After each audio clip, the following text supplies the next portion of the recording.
देखो शिखरे आपणଙ୍କୁ ସ୍ୱାଗତ। ଆଜି ମୁଁ ଆପଣଙ୍କ ପାଇଁ ନେଇ ଆସିଛି ଦେଶ ବିଦେଶର 30ଟି ଗୁରୁତ୍ୱପୂର୍ଣ୍ଣ ଖବର। ନମ୍ବର 1, ସ୍ୱାସ୍ଥ୍ୟ କାର୍ଡଧାରୀଙ୍କୁ ମିଳିବ 1000 ଟଙ୍କା କୋଭିଡ୍ ସହାୟତା। ପଞ୍ଚାୟତ ଭୋଟ ପୂର୍ବରୁ ରାଜ୍ୟ ସରକାରଙ୍କ ମାଷ୍ଟର ପ୍ଲାନ୍। ରାଜ୍ୟ ସରକାର କୋଭିଡ୍ ସହାୟତା ପାଇଁ ସ୍ୱାସ୍ଥ୍ୟ କାର୍ଡଧାରୀଙ୍କୁ 1000 ଟଙ୍କା ଯୋଗାଇ ଦେବାକୁ ଘୋଷଣା କରିଛନ୍ତି। 7 ଦିନ ଭିତରେ ସମସ୍ତ ଯୋଗ୍ୟ ହିତାଧିକାରୀଙ୍କୁ ଏହି ଅର୍ଥ ପହଞ୍ଚାଇବାକୁ କୁହାଯାଇଛି। ତେବେ ଖାଦ୍ୟ ଯୋଗାଣ ଓ ଖାଉଟି କଲ୍ୟାଣ ବିଭାଗ ରାଜ୍ୟ ଯୋଗାଣ ନିଗମକୁ ଲେଖିଥିବା ଚିଠିରେ ବିଜୁ ସ୍ୱାସ୍ଥ୍ୟ କଲ୍ୟାଣ ଯୋଜନାରେ ସାମିଲ ଥିବା ସମସ୍ତ ହିତାଧିକାରୀଙ୍କୁ କୋଭିଡ୍ ସହାୟତା ଦେବା ପାଇଁ ବ୍ୟବସ୍ଥା କରିବାକୁ ନିର୍ଦ୍ଦେଶ ଦିଆଯାଇଛି। ଯେଉଁ ହିତାଧିକାରୀ ବିଜୁ ସ୍ମାର୍ଟ କାର୍ଡ ପାଇନାହାନ୍ତି ସେମାନେ କେନ୍ଦ୍ର କିମ୍ବା ରାଜ୍ୟ ସରକାରଙ୍କ ଦ୍ୱାରା ଦିଆଯାଇଥିବା ରାସନ କାର୍ଡ ଦ୍ୱାରା ମଧ୍ୟ ଏହି ସହାୟତା ପାଇପାରିବେ। ଏହି ପୁରା କାର୍ଯ୍ୟକ୍ରମରେ ରାଜ୍ୟ ସରକାର ଖର୍ଚ୍ଚ କରିବେ 350 କୋଟି ଟଙ୍କା। ନମ୍ବର 2, ଘର ମରାମତି କରିବାକୁ ରାଜ୍ୟ ସରକାର ଦେବେ ଟଙ୍କା। ଘର ମରାମତି କରିବାକୁ ରାଜ୍ୟ ସରକାର ଟଙ୍କା ଦେବେ। କାଲି ମୁଖ୍ୟମନ୍ତ୍ରୀ ନବୀନ ପଟ୍ଟନାୟକ ଏନେଇ ଘୋଷଣା କରିଛନ୍ତି। ମୁଖ୍ୟମନ୍ତ୍ରୀଙ୍କ ସୂଚନା ଅନୁଯାୟୀ ବିଜୁ ପକ୍କା ଘର ପାଇଥିବା ହିତାଧିକାରୀଙ୍କୁ ମରାମତି ଖର୍ଚ୍ଚ ବାବଦକୁ 3000 ଟଙ୍କା ମିଳିବ। ନିର୍ମାଣ ଶ୍ରମିକ ପକ୍କା ଘର ହିତାଧିକାରୀମାନେ ବି ଏଥିରୁ ଉପକୃତ ହେବେ। ସେମାନଙ୍କୁ ବି ଘର ମରାମତି ପାଇଁ 3000 ଟଙ୍କା ଲେଖାଏଁ ପ୍ରଦାନ କରାଯିବ।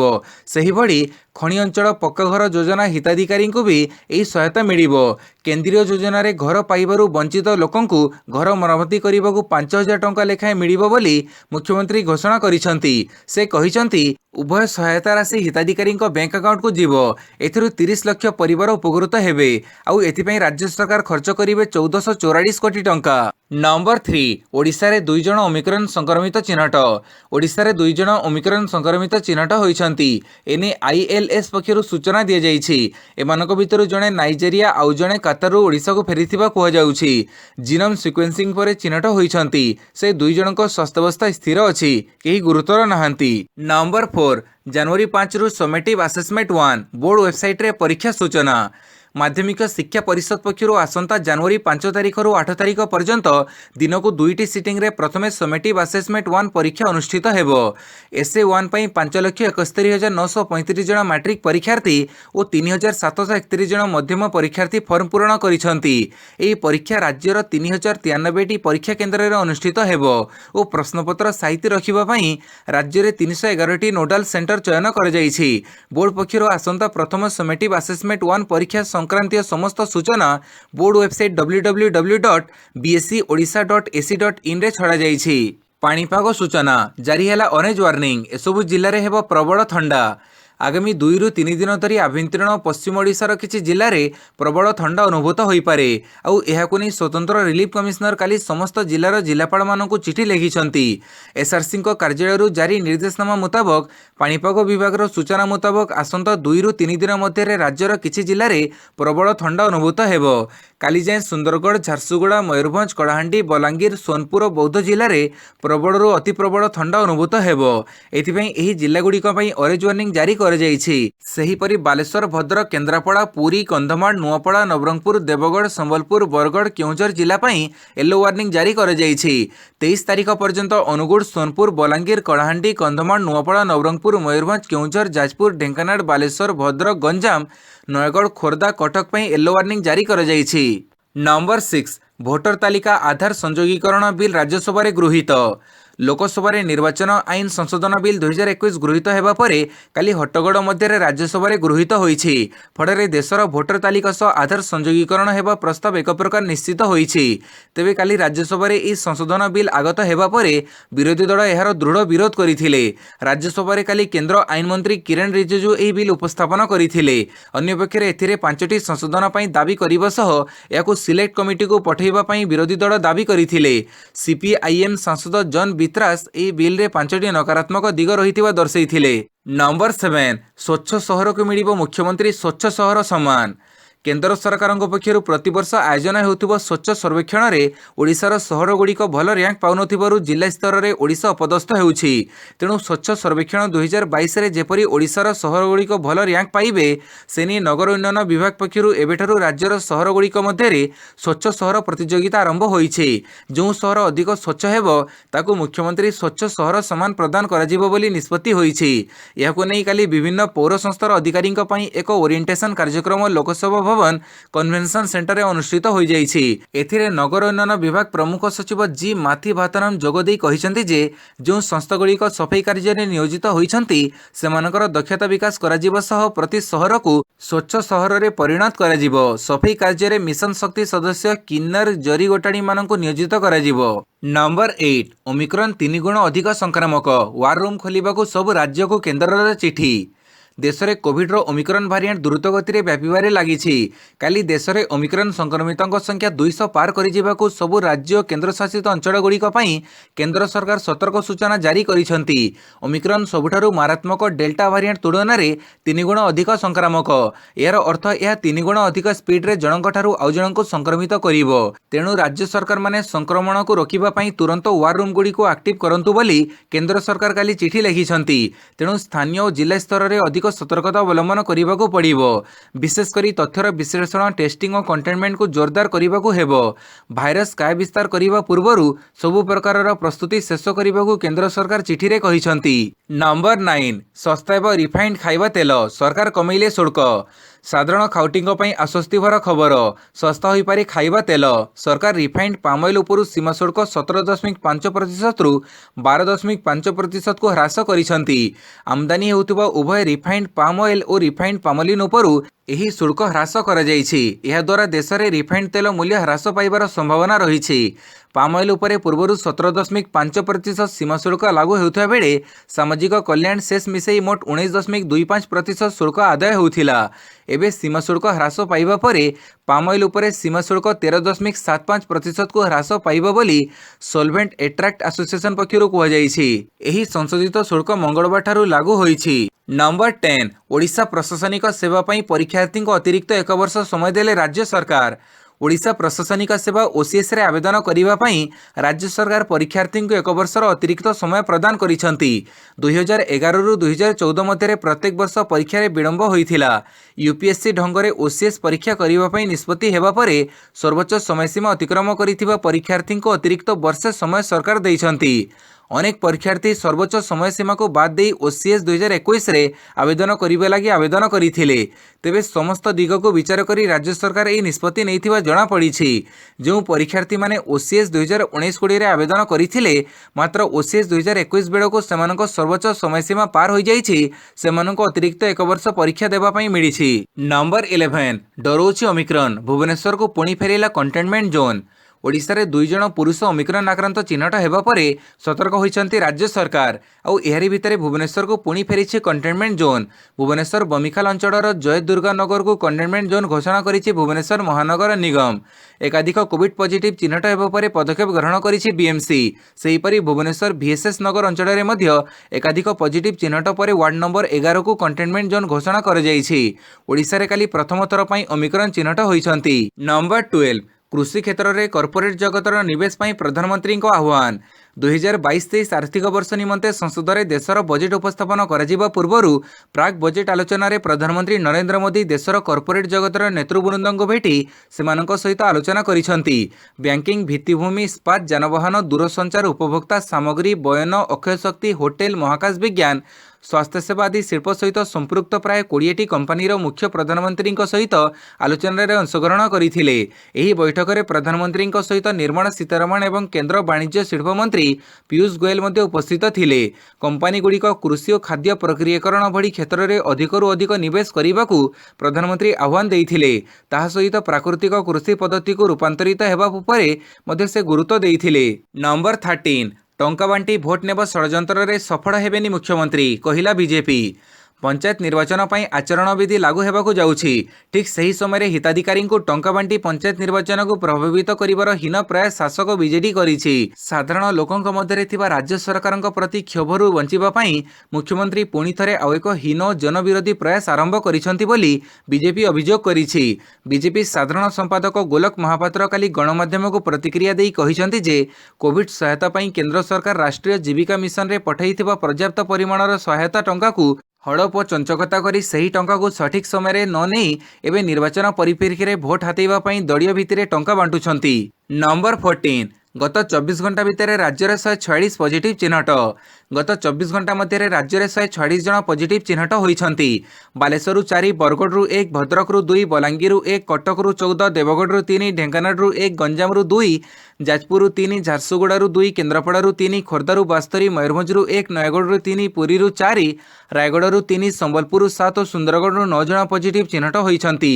समग्र देश में 24 घंटा मध्य 5326 नूतन संक्रमण और 453 मृत्यु रेकर्ड कर नंबर 15 ओडिशा पुलिस रे 185 ड्राइवर नियुक्ति पर डीजी को अनुमति।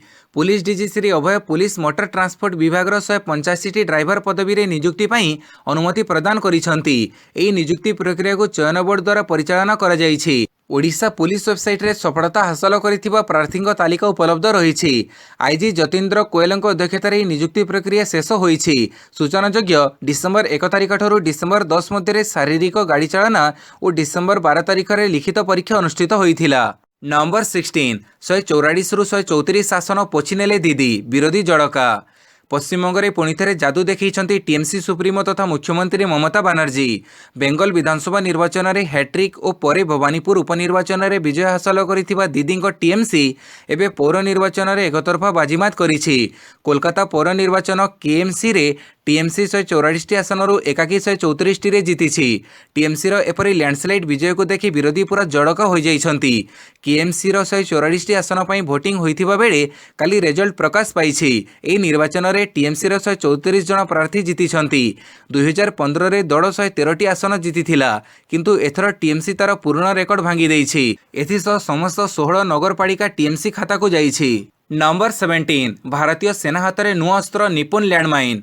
भारतीय सेना और सीमा सुरक्षा बल हाथ को आसी एक नुआ अस्त्र ताकि निपुण aunty tank aunty personal mine. यह उपरे भारतीय अंचल में प्रवेश करुवा आतंकवादी शत्रु सैनिक शत्रुपक्षों टैंक युद्धजान आसिले प्रचंड विस्फोरण हो सेगुड़ी ध्वंस करदेव।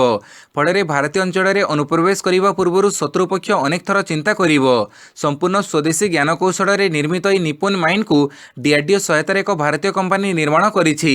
एथिरे उच्च धरण आरडीएक्स रही। निकटरे भारतीय सेनार कोर ऑफ इंजीनियरिंग को यह निपुण माइन को हस्तांतर कर खूब शीघ्र भारतीय सेना प्राय 7 लाख निपुण aunty tank aunty personal mine सामिल हेबो। नंबर 18 टीएमसी नेता डेरेक ओब्रायन राज्यसभा निलंबित। तृणमूल कांग्रेस राज्यसभा सदस्य डेरेक ओब्रायन को राज्यसभा निलंबित कर विशृंखला कारण निलंबित कर राज्यसभा सरकार पक्षर निर्वाचनी संस्कार बिल आगत बेले डेरेक रूल बुक को राज्यसभा अध्यक्ष उपर को फोपाड़ी करने से राज्यसभा वाकआउट करते। निर्वाचनी संस्कार बिल सोमवार दिन लोकसभा गृहीत होता बेले मंगलवार दिन राज्यसभा गृहीत होइछि। देश में निर्वाचन व्यवस्था रे संस्कार आनिबा सह याकु निरपेक्ष पारदर्शी करने को यह बिल रे केतेक व्यवस्था रही। एथिरे थिबा व्यवस्था अनुसार आधार सह भोटर परिचय पत्र को लिंक कराजिबो। एथिमे भारतर निर्वाचन आयोग बारंबार दाबी करि आसुथिले। तेबे भोटर परिचय पत्रर आधार लिंक को टीएमसी समेत केतेक विरोधी दल विरोध करुछंती। नंबर 19 एप्पल आईफोन एवं मेड इन इंडिया। सरकार मेक इन इंडिया को एक बड़ सफलता मिली। विश्वर सबुठ मूल्यवान कंपनी मध्य गणा जाउथुबा एप्पल कंपनी भारत में निजर आईफोन उत्पादन आरंभ करिछि। चेन्नई ठारे थिबा फॉक्सकॉन कंपनीर कारखाना रे एप्पल पक्षर परीक्षामूलक भाव निजर आईफोन उत्पादन आरंभ कर जाइछि। एबे सेठारे आईफोन 13 उत्पादन कर जाउथबा बेले परवर्ती काल में कंपनीर अन्य समस्त प्रोडक्टर उत्पादन आरंभ करने को कंपनी लक्ष्य रखिछि। भारत में उत्पादन आरंभ होइथिबा आईफोन 13 आसंता फेब्रुआरी सुधा उभय घरोई बजार और रप्तानी उपलब्ध हेबो। नंबर 20 कमिशनरेट पुलिस रे अदल बदल बदलिले 5 एसपी 6 इन्स्पेक्टर। सोमवार कमिशनरेट पुलिस रे अदल बदल होइछि। राजधानी रे जणे अतिरिक्त डीसीपी 5 एसपी और 6 जण इन्स्पेक्टर बदली होइछि। आईआईसी मानकु थानारू बदली कर जाइछि। सेही बड़ी कांग्रेस भवन भितरे पसी पुलिस लाठीमाड़ करबा घटना रे अभियोग आसीथिबा नै जोन 3 एसपी भरत साहू को डीसीपी ऑफिस को बदली कर जाइछि। नंबर 21 भारत रे 200 रे पहुंचिला ओमिक्रॉन आक्रांतक संख्या। भारत में 200 रे पहुंचला ओमिक्रॉन आक्रांतक संख्या। आगरे रही महाराष्ट्र और दिल्ली। यही दुईटी राज्य में ओमिक्रॉन आक्रांतक संख्या अधिक रही। 200 जनक मध्य 77 जन सुस्थ हो सारी कही स्वास्थ्य मंत्रालय। महाराष्ट्र और दिल्ली में 54 जन लेखाएं ओमिक्रॉन आक्रांत चिन्हट होता बेले तेलंगाना 20 जन, कर्णाटक 19 जन, राजस्थान 18 जन, केरल 15 जन और गुजरात में 14 जन ओमिक्रॉन आक्रांत चिन्हट होती। तेबे महाराष्ट्र और दिल्ली में 54 जन लेखाएं ओमिक्रॉन आक्रांत चिन्हट होता बेले महाराष्ट्र में 28 जन और दिल्ली में 12 जन ओमिक्रॉन आक्रांत सुस्थ हो सारी। नंबर 22 ममिता हत्या मामला गोविंद साहूर जमीन आवेदन खारज। बहुचर्चित कलाहांडी जिला केगाँ थाना अंतर्गत महालिंग स्थित सनसाइन पब्लिक स्कूल अध्यक्षा ममिता मेहर हत्या मामला रे काली बलांगीर जिला कंटाबांजी एडीजे कोर्ट रे शुणाणी शेष होईछि। कोर्ट एही मामलार मुख्य अभियुक्त गोविंद साहूर जमीन खारज कर देइछंती। विचार विभागीय जेल हाजतरे थिबा गोविंदर जमीन पई तांकर वकील मोहनलाल शर्मा कोर्ट रे आवेदन करिथिले। मान्यवर कोर्ट एने समय निर्धारित करिबा परे काली अर्थात 21 तारिख रे शुणाणी करिथिले। कोर्ट एने पुलिस देइथिबा समस्त तथ्य एवं केस डायरी को देखि परे दुई पक्ष को शुणिला परे एहार फैसला करिथिले। तेबे एहार फैसला रे मान्यवर एडीजे जमीन को खारज करिथंती। नंबर 23 राज्य रे 19 स्थान रे 10 डिग्री तळे रातर तापमात्रा। गत रातर रे ओडिशार 19 स्थान रे तापमात्रा 10 डिग्री तळे थिबा जणा जाईछि। दारिंगबाड़ी सबुठु ठंडा सहर बोली आंचलिक पाणीपाग विज्ञान केन्द्र पक्षरु सूचना दिया जाईछि। एठाकार तापमात्रा थिला 3.5 डिग्री सेल्सियस। अपर पक्षरे कटक रे 10.1, भुवनेश्वर रे 10 डिग्री सेल्सियस तापमात्रा रेकर्ड करा जाईछि। 22 तारिख आड़कू पारद धीरे धीरे ऊर्ध्वमुख हेबो। 22 तारिख पर शीत कमी जिवो और जनवरी फेब्रुआरी रे सर्वनिम्न तापमात्रा स्वाभाविक ठारू अधिक रहिबो बोली भुवनेश्वर आंचलिक पाणीपाग विज्ञान केन्द्र पक्षरु आकलन करा जाईछि। गत 6 दिन हेला राज्य में प्रबल शीत अनुभूत हेबा सह प्रबल ठंडा जनजीवन को अस्तव्यस्त करुछि। राज्य को क्रमगत उत्तर दिगरु प्रवेश करुथुवा ठंडा शुष्क वायु प्रभाव गतकाली रातिरो अधिक शक्तिशाली होईछि। नंबर 24 पेंगोंग ह्रद निकटरे पुणी सैन्य संख्या बढ़ी चली चीन। गोटे पटे भारत चीन मध्य आलोचना जारी रही बेले अन्यपटे चीन मतिगति सन्देहजनक रोचे।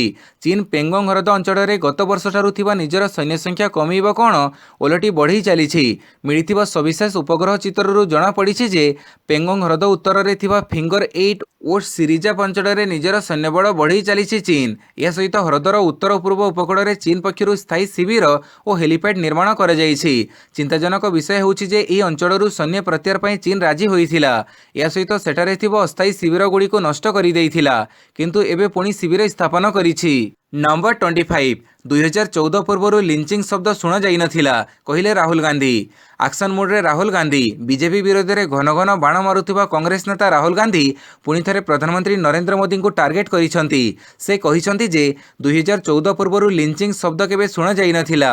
बीजेपी 2014 क्षमता को आसीबा पूर्व केवल लिंचिंग घटना घटी नथिला बोली से कहिसंती। राहुल गांधी एने ट्वीट करी समालोचना करने सह मोदी को धन्यवाद जणाइसंती। राहुल गांधी मंतव्य पर प्रतिक्रिया रखिछंती बीजेपी जातीय मुखपात्र अमित मालवीय। पंजाब रे घटिथिबा सद्य हिंसा को जोड़ी राहुल गांधी को पाल्टा जवाब देइछंती। से कहिछंती जे पंजाब रे जो 2 जन को हत्या करागला ताहा कोन लिंचिंग नुहे, कांग्रेस शासित राज्य पंजाब रे ही एही घटना घटिथिबा से लिखिछंती। नंबर 26 इंडियन ऑयल कॉर्पोरेशन रे अग्निकांड 44 गुरुतर 3 मृत। इंडियन ऑयल कॉर्पोरेशन रे अग्निकांड अग्निकांड रे 3 जनकर मृत्यु होइथिया बेले 44 जन गुरुतर थिबा सूचना। एबडी घटना घटिछि पश्चिमबंग हळदिया ठारे। घटनास्थल रे दमकल बाहिनी पहुंची निया को आयत्त करिथिले। अग्निकांड रे गुरुतर होइथिबा लोकमानंकु इंडियन ऑयल कॉर्पोरेशन मेडिकल और कलिकता पोर्ट ट्रस्ट मेडिकल रे भर्ती करा जायछि। खबर अनुसार इंडियन ऑयल कॉर्पोरेशन कैंप रे काली मॉक ड्रिल कार्यक्रम अनुष्ठित होइथिला। परे गोटिए प्लांट रे शटडाउन काम चलुथिला। एही समय रे ड्रिलिंग कराजिबारु विस्फोरण होई अग्निकांड घटिथिला। नंबर 27 एणिकी समस्त सरकारी और बेसरकारी स्कूल रे मिलिबो जाति प्रमाणपत्र। एणिकी स्कूल मानकरे तैयारी हेबो जाति प्रमाणपत्र। आसंता 29 तारिख पर यह प्रक्रिया आरंभ होगाकू जाउछि। झारखंड मुख्यमंत्री हेमंत सोरेन एने विधानसभा अधिवेशन में घोषणा करिसंती। आगकू समस्त सरकारी और बेसरकारी स्कूल गुड़िकरे जाति प्रमाणपत्र प्रस्तुत कराजिबो। तेबे एही सुविधा केवल अष्टम नवम श्रेणी पई नुहे समस्त श्रेणीर पिलामाने एथिरे उपकृत होई पारिबे बोली मुख्यमंत्री कहिसंती। Number 28 Asian championship hockey Japan ठारू 3-5 रे हारिला Bharat. Asian championship hockey tournament semifinal रे हारिला भारत।